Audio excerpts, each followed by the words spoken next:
We challenge you to find a better villa at just rupees 1.29 crores in Kelambakam, Moyamar.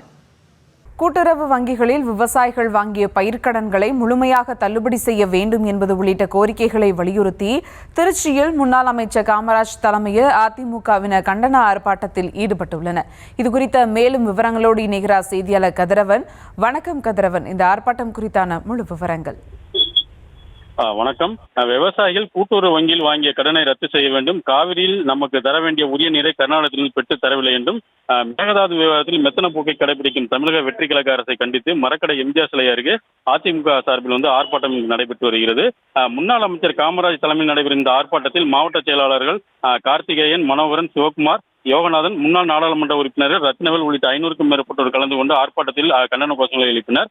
குறிப்பாக இந்த ஆர்ப்பாட்டத்தில் கடந்த ஆட்சியில் ஒரு இடத்தில் கூட நெல் கொள்முதல் நிலையம் செய்ய முடியவில்லை, ஹைட்ரோ கார்பன், மீத்தேன் திட்டங்கள் டெல்டா மாவட்டங்கள் கொண்டு வர கையெழுத்திட்டவர் முன்னாள் முதல்வர் மு.க. ஸ்டாலின் என்றும் அதை ஜெயலலிதா, எடப்பாடி பழனிசாமி தடுத்து நிறுத்தியுள்ளனர். 300க்கும் மேற்பட்ட அறிவிப்புகளை தமிழக வெற்றி கழக அரசு கொடுத்தது. ஆனால் அதில் ஒரு அறிவிப்பு விவசாயிகள் வாங்கிய கடனை சிறு குறு விவசாயிகளுக்கு முழுமையாகவும் 5 ஏக்கருக்கு மேலாக உள்ள விவசாயிகளுக்கு 50% கடன் தள்ளுபடி என அறிவித்தார்கள். ஆனால் அதை செயல்படுத்தவில்லை. விவசாயிகளை மோசடி செய்துள்ளனர் என்றும், ஒரே ஆட்சி காலத்தில் 2 முறை விவசாய கடன் தள்ளுபடி செய்தது அதிமுக ஆட்சியில்தான். குறிப்பாக மேகதாதுவில் அணை கட்டினால் டெல்டா பாலைவனமாகும்.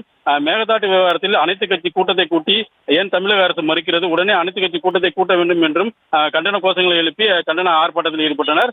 தொடர்ந்து எடப்பாடி பழனிசாமி அவர்கள் மாநில அரசுக்கு எதிராக, அதாவது எடப்பாடி பழனிசாமி மாநில அரசுக்கு எதிராக ஒரு கோஷங்களை எழுப்பி ஆர்ப்பாட்டத்தில் ஈடுபட்டனர். மாதம் வழங்க வேண்டிய காவிரி நீரை கர்நாடகத்தில் பெற்றுத் தர வேண்டும், முதல்வர் பெற்றுத் தரவில்லை என்றால் மீண்டும் தொடர்ந்து போராட்டம் நடத்துவோம் என்று கண்டன கோஷம் எழுப்பி ஆர்ப்பாட்டத்தில் ஈடுபட்டு வந்தனர்.